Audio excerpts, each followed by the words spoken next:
Bismillahirrahmanirrahim. On the demand of Deepak from Acharya Institute of Technology, Bangalore. ये problem vector analysis की है. Gradient of r is equal to vector r upon r, और ऐसे भी कह सकते हैं इसको del r is equal to vector r upon r. तो इसे प्रूव करने के लिए हम सबसे पहले लेफ़्ट हैंड साइड लेके चलेंगे डेल r, और उसको राइट हैंड साइड के इक्वल लाएंगे. इसके बाद डेल की वैल्यू पुट करेंगे. डेल की वैल्यू हम लोग जानते हैं होती है ये I cap del over del X plus J cap del over del Y plus K cap del over del Z. और आर वेक्टर को आर वैसे लिख देंगे, जो स्केलर है यहाँ पर, और ये आर पर तीनों पर ये जो है आर पर ऑपरेट हो जाएगा. तो I cap del over del X ये ऑपरेट होगा, तो आर का डिफ्रेंशिएशन करना पड़ेगा एक्स के रिस्पेक्ट में partially.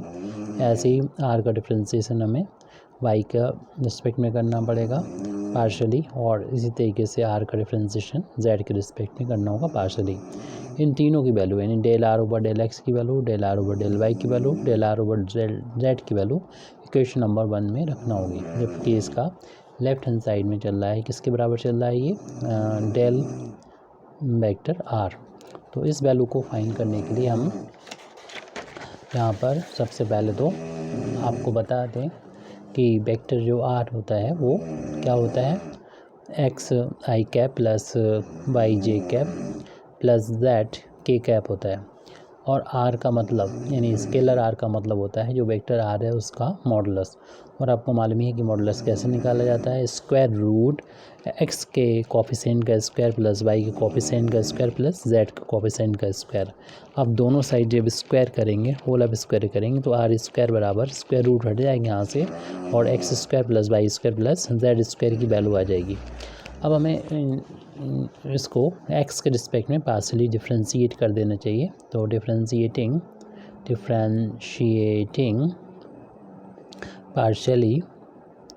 Partially with respect to x.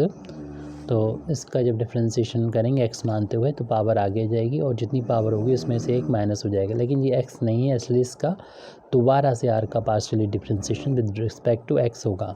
और एक्स स्क्वायर का डिफ्रेंशिएशन x के रिस्पेक्ट में 2x, और x के लिए y और z कांस्टेंट है, तो इनका डिफ्रेंशिएशन 0 हो जाएगा.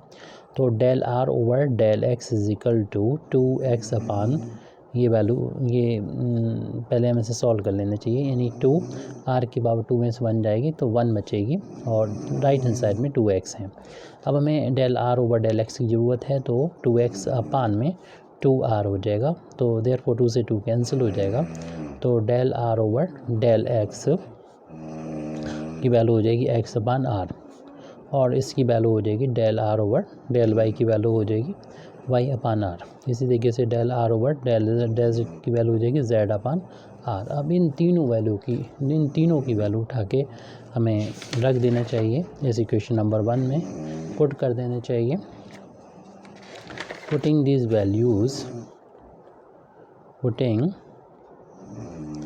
these values in equation number 1. तो जब इक्वेशन नंबर 1 में ये पुट करेंगे, तो लेफ्ट हैंड साइड में था ये del cross R, sorry del vector R, यानी आर डेल जो वेक्टर है और आर यानी ग्रेडियंट ऑफ आर कह सकते हैं इसको. तो इसमें इक्वेशन नंबर 1 में वैल्यू रख रहे हैं. इक्वेशन देख लीजिएगा, इसमें आई कैप और del R over del X की जगह पर एक्स अपान आर है, और सिमिलरली करके हमने ये लिख दिया है कि ये एक्स और ये आर, ऐसे तो आर और ये वाई, ये आर और ये जेड. तो ये सिमिलरली करके इनकी वैल्यू तो हमने निकाल के दिखाई थी, और उसको हमने डायरेक्ट लिख दिया था. तो ऐसे आप भी कर सकते हैं.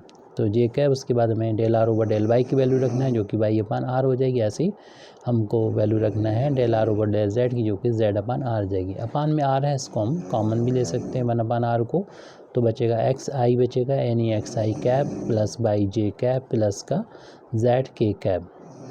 अब ये वैल्यू तो आपको पहले से बता दे कि ये वेक्टर आर के इक्वल है और अपान में ये आर है। यही हमको प्रूव करना था कि gradient of scalar R is equal to del R vector upon R. कहीं के पर ये भी लिखा हो सकता है, इतना तो हमने प्रूव कर दिया, ऐसे भी लिख के आ सकता है, ये वैल्यू प्रूव कीजिए कि आर कैप के बराबर होगा, क्योंकि हम लोग जानते हैं किसी वेक्टर में उसी के अगर मॉडुलस से यानी आर से डिवाइड करेंगे तो ये वैल्यू आर कैप के बराबर होती है, यानी यूनिट वेक्टर आर की डायरेक्शन में होता है।